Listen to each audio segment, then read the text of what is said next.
الحمد للہ رب العالمین والصلاة والسلام علی نبینا محمد صلی اللہ علیہ وسلم وعلی آلہ واصحابہ اجمعین ومن تبعہم بإحسان الی یوم الدین۔ نماز مسنون کا طریقہ بیان ہو رہا ہے اور اس میں ہم رفع الیدین کے سلسلے میں گفتگو کر رہے ہیں۔ ثبوت رفع الیدین کے تاریخی دلائل۔ سیدنا مالک بن حویرث رضی اللہ تعالیٰ عنہ ماہ رجب سن 9 ہجری میں اپنے ایک ساتھی کے ساتھ مدینہ میں رسول اللہ صلی اللہ علیہ وسلم کی خدمت میں حاضر ہوئے اور دین سیکھا۔ جب واپس جانے لگے تو رسول اللہ صلی اللہ علیہ وسلم نے فرمایا ارجعوا الی اہلیکم فعلموہم ومروہم وصلوا کما رأیتمونی اصلی۔ اپنے گھر والوں کی طرف لوٹ جاؤ، انہیں دین سکھاؤ اور انہیں اسلامی احکام پر عمل کرنے کا حکم دو، اور اس طرح نماز پڑھو جس طرح تم نے مجھے نماز پڑھتے دیکھا ہے۔ یعنی رسول اللہ صلی اللہ علیہ وسلم نے انہیں اپنے قبیلہ کو محمدی نماز سکھانے اور پڑھانے کا حکم دیا تھا۔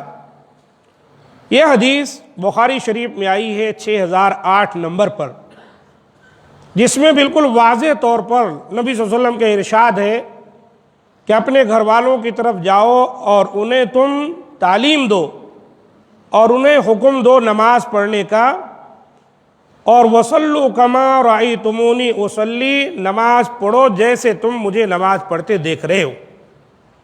گویا کہ ایک شخص نبی صلی اللہ علیہ وآلہ وسلم کے طریقے پر نماز پڑھے گا، آپ صلی اللہ علیہ وآلہ وسلم کا طریقہ نہیں چھوڑا جا سکتا۔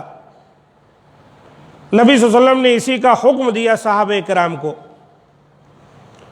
وہ فرماتے ہیں ان رسول اللہ صلی اللہ علیہ وسلم کان اذا کبر رفع یدیہ حتی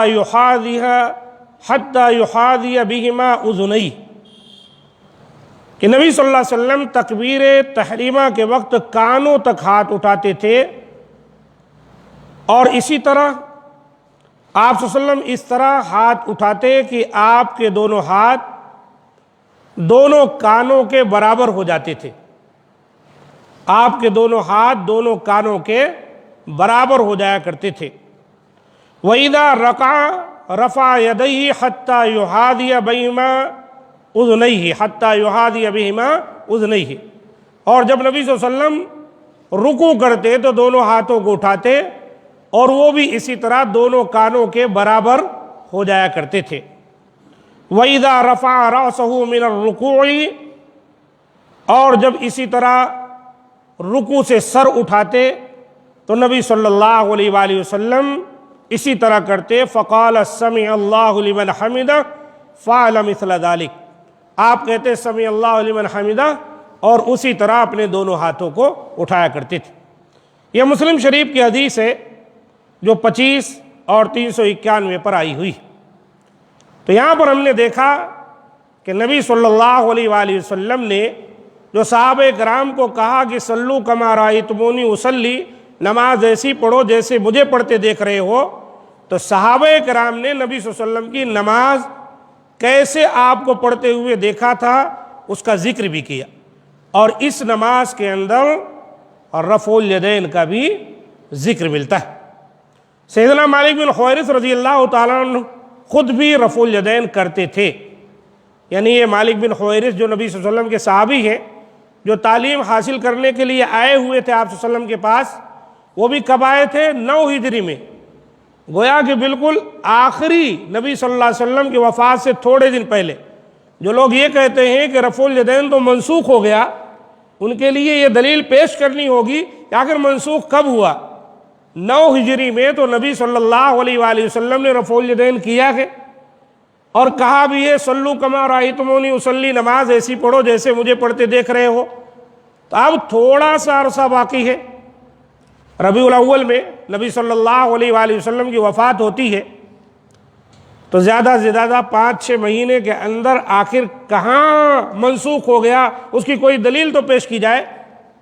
جبکہ بخاری و مسلم میں آتا ہے کہ سیدنا مالک بن حویرث رضی اللہ تعالیٰ عنہ خود بھی رفع الیدین کیا کرتے تھے اور کہتے تھے کہ نبی صلی اللہ علیہ وسلم کی نماز ہے۔ سیدنا مالک بن حویرث رضی اللہ تعالیٰ عنہ رسول اللہ صلی اللہ علیہ وسلم کی آخری عمر میں مسلمان ہوئے تھے۔ اس کا علماء احناف کو بھی اقرار ہے، کیونکہ وہ انہی مالک بن حویرث رضی اللہ تعالیٰ عنہ کی جلسے استراحت کی روایت سے استدلال کرتے ہوئے کہتے ہیں کہ یہ جلسہ رسول اللہ صلی اللہ علیہ وسلم کا مقصود نہیں تھا، بلکہ آخری عمر میں بڑھاپے کی وجہ سے ضرورتاً تھا۔ لہذا ثابت ہوا کہ مالک بن حویرث رضی اللہ تعالیٰ عنہ کی روایت ظاہر کرتی ہے کہ رفع الیدین رسول اللہ صلی اللہ علیہ وسلم کا آخری عمل ہے۔ لیکن یہ تقلید جو ہے ایک ایسی بیماری ہے، جب کسی کے اندر یہ گھر جائے تو اللہ رحم کرے۔ ایک ہی صحابی سے ایک مسئلہ اخذ کر لے رہے ہیں اور اسی صحابی سے یہ مسئلہ بھی ثابت ہے، اس کو ترک کر دے رہے ہیں۔ جلسے استراحت کو یہ کہہ کر گول کر دیا جا رہا ہے کہ اللہ کے رسول بوڑھے ہو گئے تھے، بیٹھ نہیں سکتے تھے، اس لیے آپ نے جلسے استراحت کیا۔ 2 سجدے جو ہوتے ہیں، ایک سجدہ ہم نے کیا، ایک سجدہ کرنے کے بعد جب ہم اللہ اکبر کہہ کے بیٹھتے ہیں اور پھر دوسرا سجدہ کرتے ہیں، تو ان دونوں کے درمیان جو بیٹھتے ہیں اس کو جلسے استراحت کہا جاتا ہے۔ اور اس میں باقاعدہ نبی صلی اللہ علیہ وسلم دعا فرمایا کرتے تھے، رب اغفر لی رب اغفر لی، یہ مختصر ہے، ورنہ مکمل دعا اللہم اغفر لی وارحمنی واہدنی واجبرنی وارفعنی، اس طرح مکمل ایک دعا ہے۔ تو اس لیے یہ کہنا کہ نبی صلی اللہ علیہ وسلم پہلے رفع الیدین کرتے تھے بعد میں منسوخ ہو گیا، بے جا بات ہے، اس کی کوئی دلیل نہیں، کوئی سند نہیں۔ اسی طرح دوسرے صحابی سیدنا وائل بن حجر رضی اللہ تعالیٰ عنہ متاخر الاسلام صحابی ہیں، یہ بھی بڑی تاخیر سے اسلام قبول کیے۔ ان کے بارے میں علامہ بدر الدین عینی حنفی رحمہ اللہ کہتے ہیں وائل بن حجر رضی اللہ تعالیٰ عنہ 9 ہجری میں مدینہ میں آ کر مسلمان ہوئے، 9 ہجری میں مسلمان ہوئے، اور ان سے بھی جو ہے حدیث ثابت ہے کہ یہ بھی رفع الیدین کرتے ہوئے نبی صلی اللہ علیہ وسلم کو دیکھے تھے۔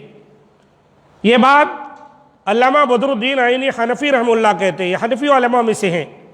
عمدۃ القاری شرح بخاری کی جلد نمبر 3 صفحہ 9 ہے۔ یہ حضر موت کے علاقے میں رہتے تھے، کون؟ وائل بن حجر، اور حضر موت سے مدینہ تک اس وقت 6 ماہ کا سفر تھا۔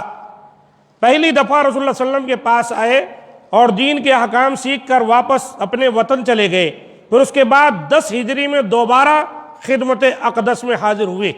10 ہجری میں، گویا کہ بالکل آخری 10 ہجری شروع ہو گیا، تو اس کا معنی ہے کہ اب کتنا؟ محرم، صفر، ربیع الاول، اب 2-3 مہینہ ہی باقی تھا نبی صلی اللہ علیہ وسلم کو اس وقت تشریف لائے۔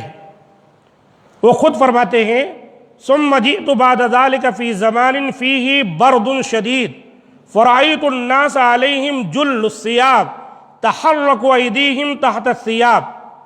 پھر کچھ عرصہ کے بعد میں رسول اللہ صلی اللہ علیہ وسلم کے پاس حاضر ہوا، ان دنوں سخت سردی تھی، میں نے لوگوں کو دیکھا کہ ان کے اوپر موٹی چادریں تھیں اور رفع الیدین کرتے ہوئے ان کے ہاتھ کپڑوں کے نیچے سے حرکت کرتے تھے۔ دیکھا آپ نے، جب رفع الیدین کرتے تو چادروں کو ہٹاتے یا اندر اس طرح رفع الیدین کرتے تو ظاہر ہوتا کہ وہ رفع الیدین کر رہے ہیں۔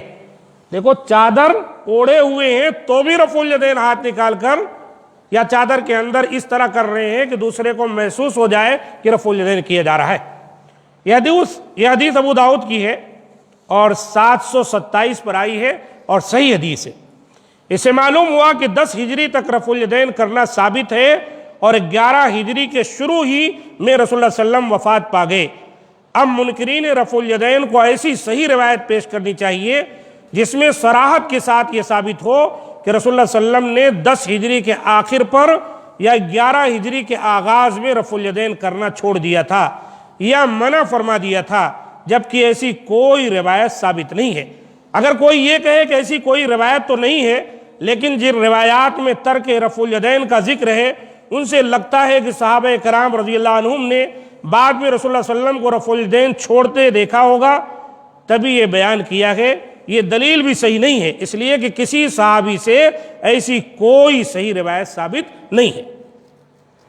اب دیکھ لیجئے، وائل بن حجر رضی اللہ تعالیٰ عنہ 10 ہجری میں آئے ہیں اور نبی صلی اللہ علیہ وسلم وفات پائے ہیں، کہا جاتا ہے 11 ہجری کے اوائل میں، ربیع الاول میں۔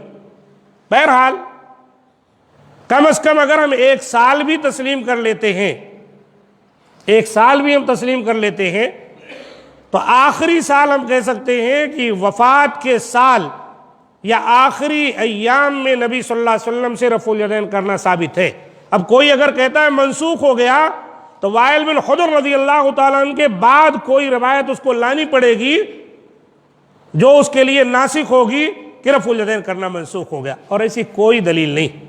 لہذا یہ منسوخ کا دعویٰ بیکار ہے، باطل ہے۔ رفع الیدین سنت ہے اور نبی صلی اللہ علیہ وسلم سے تواتر کے ساتھ ثابت ہے اور اس کی تاریخی حیثیت بھی ہے، لہذا اس سے انکار کی گنجائش نہیں ہے۔ اب کوئی نہیں کرتا ہے تو بہت سارے عمل وہ چھوڑ بیٹھا ہے نماز کے لیے، اب اس کے اوپر کیا فرق پڑے گا؟ لیکن جو بھی حدیث سنتا ہے اس کے لیے لازم ہے کہ وہ حدیث رسول پر عمل کرے اور رفع الیدین کرے، کندھوں کے برابر یا زیادہ زیادہ کان کے لو کے برابر اپنے دونوں ہاتھوں کو اٹھائے۔ اور یہ 4 مقام پر ہے، 3 کا ذکر تو یہاں کیا گیا، تکبیر تحریمہ کے وقت اللہ اکبر کہہ کے جب رکوع جاتے ہیں تب، اور رکوع سے اٹھ کر جب سمیع اللہ لمن حمدہ کہتے تب۔ ایک مقام ہے اور وہ ہے جب پہلے تشہد سے فارغ ہو کر تیسری رکعت کے لیے اٹھتے ہیں تب اسی طرح رفع الیدین کریں۔ یہ 4 مقام پر رفع الیدین کرنا سنت سے ثابت ہے۔ اللہ تعالی سے دعا ہے کہ مولا کریم ہم تمام کو ان باتوں پر عمل کی توفیق دے۔ ھذا ما عندی، سبحان ربک رب العزۃ عما یصفون وسلام علی المرسلین والحمد للہ رب العالمین۔